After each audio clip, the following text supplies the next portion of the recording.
नमस्कार दोस्तों, स्वागत है आप सभी का आपके अपने YouTube channel the study world में। मैं हूं यशवी पांडे। आज 14 सितंबर है और ये ऐसा दिवस है जिससे हर एक भारतीय का एक बहुत भावनात्मक, तार्किक भी और एक बड़ा ही अपनायत का रिश्ता है, यानी कि हिंदी दिवस जिसे हम आज सेलिब्रेट कर रहे हैं। इनफैक्ट पूरे भारत में उत्तर से लेकर के दक्षिण तक और पूरब से लेकर के पश्चिम तक ये सेलिब्रेट हो रहा है। ये ऐसी तिथि है जिससे अपने आप ही एक हिंदी को लेकर के विशेष भाव, विशेष तरीके का उद्गार, विशेष तरीके की अनुभूति होने लगती है। आज आपने देखा होगा कि कई सारे आयोजन देश भर में अलग अलग शिक्षण संस्थानों में अलग अलग प्लेटफॉर्म पर आयोजित किए गए, लेकिन एक बात जो सबसे इंपॉर्टेंट है वो ये है कि हर कोई इस बात से इत्तेफाक रख रहा है, इस बात से सहमत है कि हिंदी भाषा को और ज्यादा प्रयोग में लाए जाने की, और ज्यादा उसके विस्तार की, और ज्यादा उसके स्वीकारोक्ति की, और ज्यादा उसके स्वाभिमान को बढ़ाने की आवश्यकता है।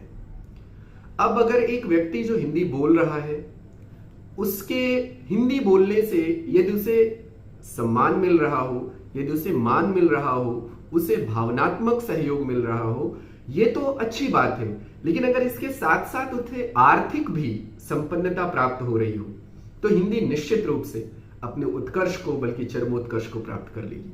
तो जो सबसे बड़ी समस्या है वो ये है कि हिंदी अभी तरक्की की भाषा, आर्थिक संपन्नता की भाषा नहीं बन पा रही है। उसमें बहुत सारी दिक्कतें हैं, जैसे जिस तरीके का तकनीकी का दखल है, जिस तरीके की तकनीकी को स्वीकार करने की जरूरत है हमारी भाषा को, जिस तरीके से तकनीकी के साथ साम्यता बनाने की बात है हमारी भाषा को, वो शायद अभी तक नहीं पहुंच पाई है। लेकिन मुझे पूरी उम्मीद है कि जैसे जैसे हिंदी अपने कैनवास को और बड़ा करेगी, ये हर एक चीज को जो समयकालीन है उसे अपने में आत्मसात करती जाएगी, और एक दिन ऐसा आएगा जब हिंदी अपने पूरे स्वरूप में आकर के दिखाई देगी, हम सभी के सामने होगी। एक बात और जरूरी तौर पर मैं कहना चाहूंगा कि जब बात हिंदी की होती है तो या तो हम बहुत विशुद्ध हिंदी की तरफ चले जाते हैं, और या तो हम एकदम ही स्तरहीन हिंदी की बात करने लगते हैं।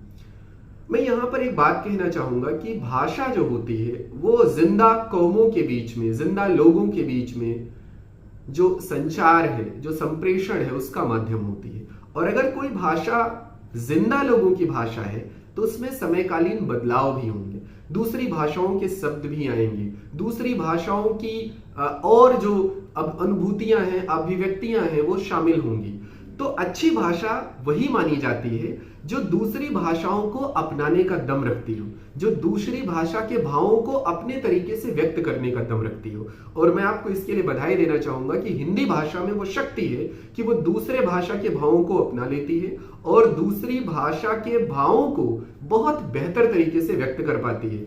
इससे बड़ी बहुत महत्वपूर्ण बात यह है कि दूसरी भाषा के जो शब्द हैं उनको बड़े आराम से अपने सिंटेक्स में, अपने ग्रामर में फिट कर पाती है। तो मैं ये बात इसलिए कह रहा हूं कि आप हिंदी में जो प्रचलित दूसरी भाषाओं के शब्द हैं उससे ये ना समझें कि वो हिंदी के अलग शब्द हैं तो ये हिंदी भाषा के लिए ठीक नहीं है। अच्छी भाषा वही है जो दूसरी भाषाओं के शब्दों को अपने सिंटेक्स में समेट ले, अपने ग्रामर में समेट ले। जैसे आपने देखा होगा उदाहरण के तौर पे कि कई सारे अखबारों में ये चीज आती है कि कॉलेज अगले 4 दिनों तक बंद रहेंगे। तो कॉलेज क्या है? कॉलेज अंग्रेजी भाषा का शब्द है, लेकिन वो हमारी हिंदी भाषा के अंदर, हिंदी साहित्य के अंदर इस प्रकार से प्रयोग हो रहा है कि वो हमारे ग्रामर में फिट बैठ रहा है। इसीलिए हमने अपनी अभिव्यक्ति में उसे स्थान दिया है। तो कहना मैं ये चाह रहा हूं कि अगर दूसरी भाषाओं के शब्द या दूसरी भाषाओं की अभिव्यक्ति हमारी भाषा में आए तो ये हमारे लिए संपन्नता की चीज होगी, ये गर्व करने की चीज है। इससे विचलित होने की और परेशान होने की जरूरत नहीं है। अब दूसरी बात जब हिंदी की होती है तो एक और भाषा है जिससे आवश्यक रूप से बात करना जरूरी हो जाता है, और वो भाषा है उर्दू। क्योंकि जिस समय हिंदी फल फूल रही थी, भारतेंदु युग है जिसे हम खड़ी बोली के नाम से जानते हैं, और दरअसल वो खड़ी बोली नहीं बल्कि खरी बोली है, जो शुद्ध भाषा है हिंदी की, उसकी बात की जाती है। तो वो जो भाषा है वो एक ऐसे परिष्कृत भाषा की बात करती है जो अपने आप में बहुत शुद्ध है। और उसी के थोड़े आगे पीछे से ही जो हमारे देश में एक और कम्युनिकेशन की, आवाम की, लोगों की आवाज बनी, वो थी उर्दू।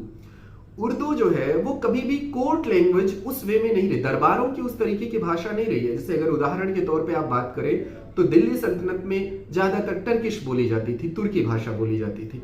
मुगल पीरियड में ज्यादा पर्शियन लैंग्वेज इस्तेमाल की जाती थी। थोड़ा लेटर मुगल में जो उर्दू है वो कोर्ट में दाखिल हुई, लेकिन वो लिटरेरी पोर्शन पे ही दाखिल हुई।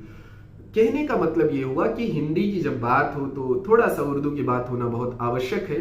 हिंदी में तमाम ऐसे कवि हैं, ऐसे रचनाकार हैं जिनको पढ़ते हुए अगर आप अपनी भाषा को परिष्कृत करना चाहते हैं, उसको और ज्यादा पॉलिश करना चाहते हैं, निखारना चाहते हैं, तो पढ़िए। मैं कुछ कवियों का नाम अवश्य लेना चाहूंगा। सबसे पहले जिनको हम बहुत आसानी से समझ सकते हैं और जो बहुत परिष्कृत भाषा के प्रयोग करने वाले कवि हैं, उनमें सबसे अच्छा नाम राष्ट्र कवि दिनकर का है, रामधारी सिंह दिनकर साहब का। उसके बाद जयशंकर प्रसाद का है, निराला का है, महादेवी वर्मा का है, पंत साहब का है, गोपाल दास नीरज का है। अगर हम प्रोज में बात करें तो हजारी प्रसाद द्विवेदी साहब का है, केदारनाथ अग्रवाल साहब का है, इनफैक्ट नामोर सिंह, केदारनाथ सिंह, नरेश सक्सेना, ये सब बड़े नाम हैं जिनकी जो कृतियां हैं, जो उनकी जो लेखनी है, उससे जो भी साहित्य निकला है उसे आप पढ़ सकते हो और अच्छी भाषा सीख सकते हैं। अब जरा यहीं पे बात थोड़ी उर्दू की भी हो जाए, क्योंकि वो एकदम ऐसी बात है कि हिंदी बिना उर्दू के साथ लाए हुए पूरे कैनवास में खिल के नहीं आती। तो उर्दू को हम अगर एक साथ ले आए, हिंदी के साथ ले आए, तो हिंदी और ज्यादा समृद्ध नजर आती है। कुछ वैसे ही जैसे एक परिवार में दो बहनें हैं और एक समय में एक बहन अगर मायके आई हो और साथ में छोटी बहन जो दूसरी जगह ब्याही हो वो भी आ जाए, तो दोनों से घर और ज्यादा बेहतर हो जाता है। इसमें बड़ा एक मुझे याद आ रहा, बड़ा अच्छा सा एक कपलेट है उर्दू का, मुनव्वर राना साहब ने शेयर किया था। इस फील को, इससे इतर संदर्भ है लेकिन फील यही है कि वो कहते हैं कि ऐसा लगता है कि जैसे खत मेला हो गया, उड़ गई आंगन से चिड़ियां, घर अकेला हो गया। इसी बात को मंजर भोपाली साहब ने भी कुछ अलग वे में ही बयान किया, इसी सेंटिमेंट को, कि याद आ जाती है परदेस गई बहनों का, झुंड चिड़ियों का जब आंगन में उतर आता है। तो ये उर्दू लिटरेचर की खास बात है। बहरहाल हम आगे बढ़े तो उर्दू के कुछ ऐसे शायर, ऐसे तख्लीकार, नगमा निगार हैं जिनको आप पढ़ेंगे तो उर्दू की भी बेहतर समझ बनेगी। और जब दोनों भाषाएं एक साथ खिल के आएंगी तो जो जबान आपकी बनेगी उसे हम हिंदुस्तानी कहते हैं। उसकी आज जरूरत है, उसमें किसी तरीके का कम्युनलिज्म नहीं है, किसी तरीके की आप ये कह सकते हैं कि पोल्यूशन नहीं है। वो एक अच्छी पॉलिश्ड और सबसे ज्यादा समझ में आने वाली, सबसे ज्यादा भावों को अभिव्यक्त करने वाली भाषा बनेगी। तो अगर आप उर्दू को बेहतर तरीके से समझना चाहते हैं तो आप उसमें भी गोपाल दास नीरज को पढ़ें, बशीर बद साहब को पढ़ें, जॉन एलिया को पढ़ें, इजी लैंग्वेज है उनकी भी, दाग दहलवी, ये बड़े नाम हैं जिनको आप पढ़ें। दाग की भाषा, अगर उर्दू लिटरेचर की बात करें तो कहा जाता है अगर आपको भाषा सीखना है तो आपको दाग को सीखना हो, दाग को पढ़ना होगा, तो आप दाग दहलवी को पढ़ें। आप लखनवी आरजू को पढ़ें, उनकी बहुत ही बेहतरीन जो है एक्सपेरिमेंट है। एक बार उनसे चैलेंज किया गया था कि बिना फारसी के गजल हो ही नहीं सकती, तो उन्होंने एक बड़ी अच्छी पूरी गजल लिखी है कि उसने भीगे हुए बालों से ये झटका पानी, झूम के आए घटा टूट के बरसा पानी। अब इस कपलेट में कहीं भी पर्जियन नहीं है, सारे शब्द जो है वो हिंदी के हैं, तो हिंदी से भी गजल बन सकती है। कहने का मतलब ये हुआ हिंदी और उर्दू, इसे बजाय कि हम अलग करके चीजों से अलग करके एक अदब तैयार करें, इसको साथ लाके अगर अदब तैयार होगा तो वो सही मायने में हिंदुस्तान बनेगा। ये ज्यादा जरूरी है। मुझे जब उर्दू की बात होती है, मेरे जो करीबी हैं वो मुझे जानते हैं कि मेरी रुचि है विशेष तौर पे उर्दू में, तो बहुत सारी चीज़ें मुझे याद आने लगती हैं। और जिस तरीके के हिंदी के शब्दों का प्रयोग उर्दू में हुआ है, जिस तरीके के हिंदी के जो विषय हैं उनमें भी उर्दू लिटरेचर में बहुत कुछ लिखा गया है, तो वो कमाल नजर आता है। मैं एक छोटे से जो है कपलेट में ये बात साझा करता हूँ। मैं आपको एक एग्जाम्पल से ये बात समझाता हूँ।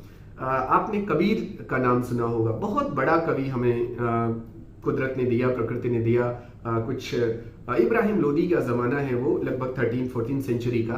दिल्ली सल्तनत अपने लगभग समाप्ति की ओर है, उस समय कबीर, जो कि किसी एकेडमी में नहीं गया, यूनिवर्सिटी में नहीं पढ़ा है, लेकिन वो प्रेम के महत्व पर कह रहा है कि पोथी पढ़ी पढ़ जग मुआ, पंडित भया न कोय, ढाई अक्षर प्रेम का पढ़े सो पंडित हो। बल्कि उन्होंने कहा ढाई आखर प्रेम का पढ़े सो पंडित हो। ये कबीर की अपनी भाषा है।